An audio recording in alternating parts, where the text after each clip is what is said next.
네, 아는 기자 정치부 홍지은 기자 나왔습니다. 아니 공식 선거운동까지 딱 열흘 남았는데 여권 내부가 아주 긴박합니다. 네, 아주 곳곳에서 파열음이 났습니다. 일단 정리를 한번 해보면요. 비례대표 후보 명단, 공천 취소 후폭풍, 황상수 수석 거취 논란, 이종섭 대사 출국 문제까지 대통령실과 당이 정면 충돌하는 모양새입니다. 하나씩 짚어보죠. 자, 오늘 비례대표 이제 순번이 발표가 됐는데 왜 이렇게 시끄러운 거예요? 네, 쉽게 말해서는요. 친윤과 친한 갈등이라고 요약할 수 있을 것 같습니다. 국민의힘의 비례대표 후보 명단이 발표됐는데 호남 인사를 배려하겠다는 원칙은 깨졌고요. 비대위원 2명이 당선권 명단에 포함됐습니다.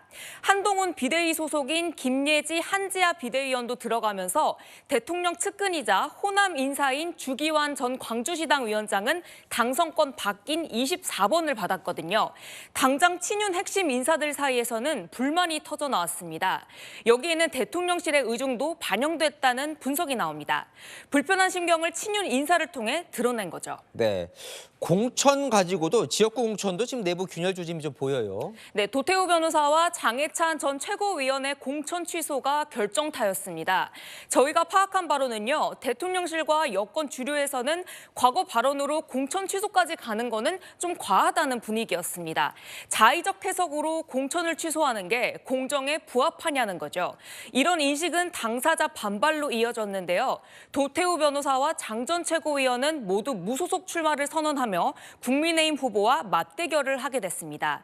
공천 취소라는 초강수를 둘 거였다면 후보를 설득해서 승복시켜야 했는데 실패했다는 지적이 나옵니다. 자, 황상무 대통령실 수석도요.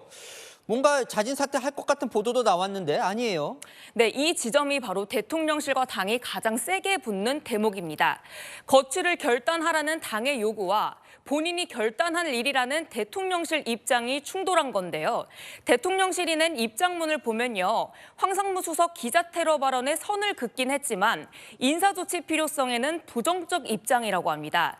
공개석상도 아니고 식사 자리에서 나온 말인데 거취 논란까지 이어지는 건 과하지 않냐는 거죠.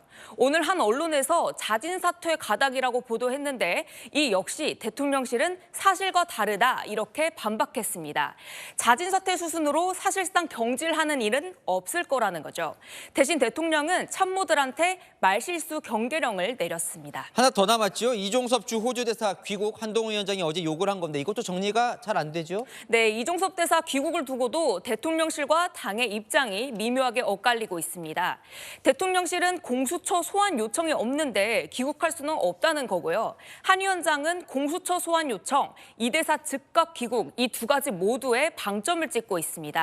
사실 이 모든 문제는 공수처가 이 대사 소환을 요구하면 풀릴 수 있는 문제인데요. 이게 바로 쉽지 않은 지점입니다.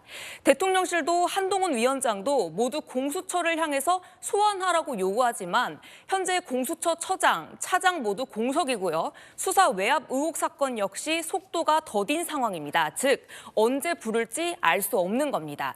이런 상황에서 이 대사 출국 이슈가 총선 전까지 이어질 거라는 위기감도 큽니다. 총선 전까지 이어질 거라는데 총선이 얼마 남지가 않았습니다. 그죠? 네, 공식 선거운동까지는 딱 열흘 남았습니다. 일단 당은 민생과 정책 이슈로 돌려 전국 주도권을 사로잡겠다는 계획입니다.